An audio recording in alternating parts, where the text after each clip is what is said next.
अस्सलाम वालेकुम, welcome to engineering review. इस वक्त मैं इंजीनियर इश्तियाक साहब के साथ बैठा हूँ। आप IEEE-PES सोसाइटी के हेड भी हैं, IEEE के कराची चैप्टर के लीडर भी हैं। आज हम लोग कोशिश करेंगे कि इश्तियाक साहब की मौजूदगी का फ़ायदा लें। को कुछ इस तरह है कि यहाँ पे आज ट्रांसफार्मर्स के सिलसिले में सेफ्टी पे एक टेक्निकल सेमिनार भी हुआ, वेरी यूज़फुल, वेरी इंफॉर्मेटिव। और मैं ये ज़रूर चाहूँगा कि इश्तियाक साहब से सेफ्टी के फायर सेफ्टी के जो इश्यूज़ हैं उन पे बात की जाए। ट्रांसफार्मर से हट के आपने देखा होगा कि पूरे पाकिस्तान में और इस शहर में भी काफ़ी ऐसे वाक़यात हुए हैं जिनका फायर के साथ, फायर सेफ्टी के साथ ताल्लुक़ है। इश्तियाक साहब, थैंक यू सो मच, आपने टाइम दिया।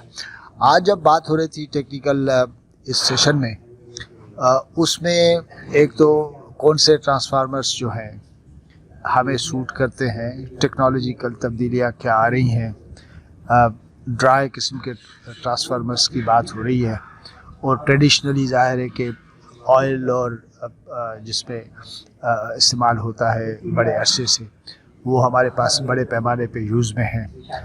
तो ये जो चेंजिंग वर्ल्ड है हमारे पास, जिसमें एनवायरनमेंट का मसला भी है, जहाँ पे आप सेफ्टी भी बिल्कुल इंश्योर कर सकें, तो क्या एक कंसेंसस या कोई एक माइंड बन रहा है कि किस टाइप के ट्रांसफार्मर्स जो हैं हमें इस मुल्क में चाहिए? Thank you very much.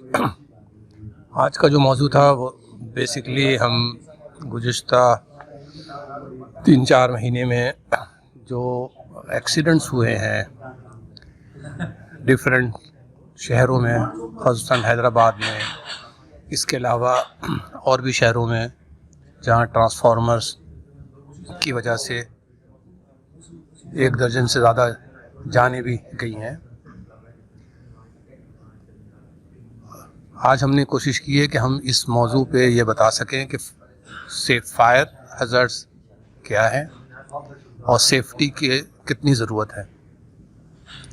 Pakistan में जो ट्रांसफार्मर ख़रीदे जाते हैं, जो यूटिलिटीज़ हैं जिसमें वापदा की हैं, साल में तकरीबन 50,000 ट्रांसफार्मर ख़रीदते हैं। ये ट्रांसफार्मर सारे के सारे ये पोल पर लगाए जाते हैं, जिनकी रेटिंग 10 kVA से लेकर के 630 kVA तक होती है, और 25 kVA से 200 kVA तक के जो ट्रांसफार्मर हैं उसकी तादाद तकरीबन 80% है। तो ज़ाहिर है जो पोल पर जो ट्रांसफार्मर लग रहे हैं वो ऑल प्री क्वालिफाइड मैन्युफैक्चर से बनवाए जा रहे हैं और वापदा भी उन्हीं से प्रोक्योर करता है। बेसिकली जब ट्रांसफार्मर जब लगाए जाते हैं तो लगाने के वक्त बहुत सारे वजूहात की बना पे ट्रांसफार्मर जल जाते हैं, लेकिन ट्रांसफार्मर जलने के बाद जो रिपेयर होते हैं वो छोटे छोटे वर्कशॉप से रिपेयर हो रहे हैं, जिसकी वजह से जो लवाजमात हैं इसको रिपेयर करने के और जो सेफ्टी के लवाजमात हैं जो एक रिकॉग्नाइज्ड मैन्युफैक्चरर्स करता है वो उसको फुलफ़िल नहीं कर पा रहा, जिसकी वजह से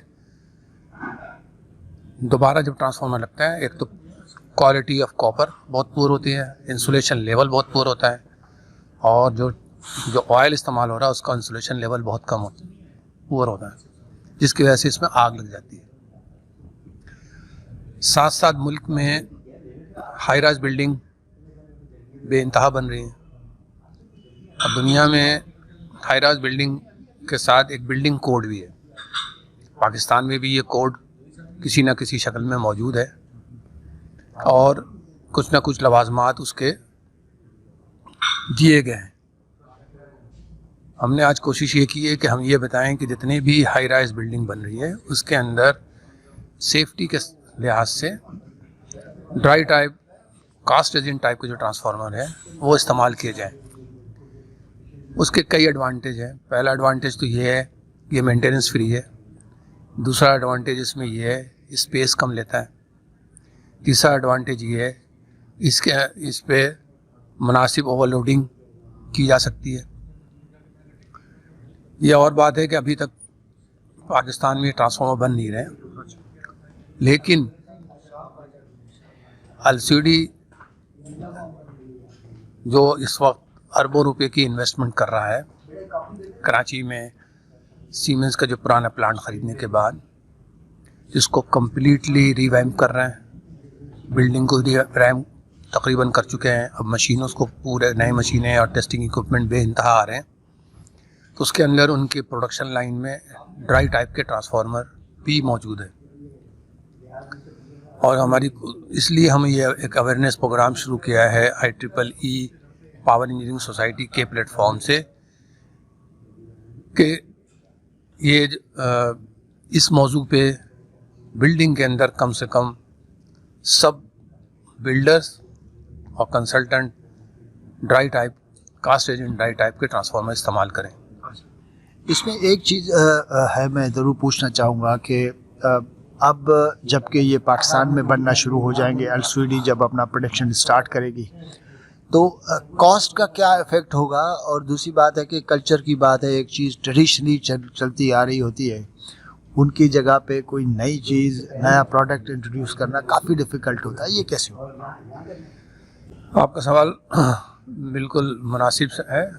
कॉस्ट में ऐसा है कि अभी जो कॉस्ट है वो रफली 40 to 50% ज़्यादा है लोकल ऑयल टाइप ट्रांसफार्मर और इम्पोर्टेड ड्राई टाइप ट्रांसफार्मर में।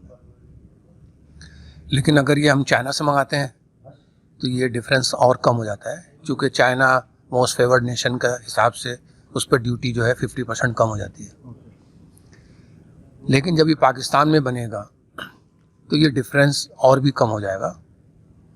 जहाँ तक इस बात का सवाल है कि नई चीज़ों को इंट्रोड्यूस करने में रेजिस्टेंस आती है, अल्हम्दुलिल्लाह पाकिस्तान में ड्राई टाइप ट्रांसफार्मर का इस्तेमाल गुज़श्ता 5-7 साल से शुरू हो चुका है और हर साल 50 से 60 बल्कि 100 ट्रांसफार्मर तक सीमेंस, स्नाइडर, जुबली कॉरपोरेशन और इस तरह से तमाम दुनिया के जो मैन्युफैक्चरर्स हैं, कोई ना कोई उनके एजेंट मौजूद हैं।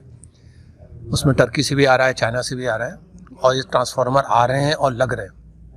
और अल्हम्दुलिल्लाह जो कंसल्टेंट हैं उनको भी इसकी अवेयरनेस का और इसकी इम्पोर्टेंस का अदराक है पूरा, और वो अपने मुख्तलिफ प्रोजेक्ट में इसको रिकमेंड कर रहे हैं। तो हमें उम्मीद है कि इसमें अब ज़्यादा रेजिस्टेंस नहीं आएगी और वक्त के साथ साथ जब तक LCD या मैन्युफैक्चरिंग जो अगले साल के उम्मीद है कि अगले साल के मिड या लास्ट क्वार्टर में ड्राई टाइप शुरू हो जाएगा। हम इसको 2 हिस्से में इंशाल्लाह करेंगे, पहले असेंबली शुरू करेंगे और बाद में फिर मैन्युफैक्चरिंग होगा, क्योंकि इसके अंदर जो मेन इसका कास्ट रेजिन वाला जो प्लांट है वही सबसे ज़्यादा कॉस्टली भी है और सबसे ज़्यादा कॉम्प्लिकेटेड भी है। तो इंशाल्लाह प्राइस वाइज में और जो लोकल मैन्युफैक्चरर्स हैं उनको ख़ुसूसन जो 10 kVA से 630 kVA तक के ट्रांसफार्मर बना रहे हैं उनको कोई फ़र्क नहीं पड़ेगा, क्योंकि यूटिलिटीज़ पोल माउंटेड बनाते हैं और पोल माउंटेड में ज़्यादा ये ट्रांसफार्मर की रिक्वायरमेंट नहीं है। लास्टली मैं चाहूँगा कि अभी रिसेंटली COP26 का इजलास हुआ, उसमें बड़ा फोकस है कि इन्वायरमेंट को बचाने के लिए, क्लाइमेट चेंज के सिलसिले में सारे मुल्कों ने बहुत सारे डिसीजंस किए। अब सारे प्रोडक्ट, सारे प्रोसेसेस जो है वो इन्वायरमेंट को सामने बनाए जा रहे हैं देख के। तो ये ट्रांसफार्मर्स में इस सिलसिले में क्या तब्दीली आई है? देखिए, ट्रांसफार्मर तो 100 साल से एक जैसा बन रहा है। जो इम्पोर्टेंट इसमें चीज़ें आ रही हैं वो ये आ रही हैं कि ट्रांसफार्मर में जो सबसे ज़्यादा इन्वायरमेंटल अफेक्टेड चीज़ है वो है उसका तेल। तो इसीलिए तेल को रिप्लेस किया जा रहा है ड्राई टाइप से, और जिसमें कास्ट रेजिन ड्राई टाइप है, और ये इन्वायरमेंटल लिहाज से भी सेफ़ है। इसमें चूँकि तेल शामिल ही नहीं है तो किसी किस्म का पोल्यूशन का कोई ख़तरा नहीं है।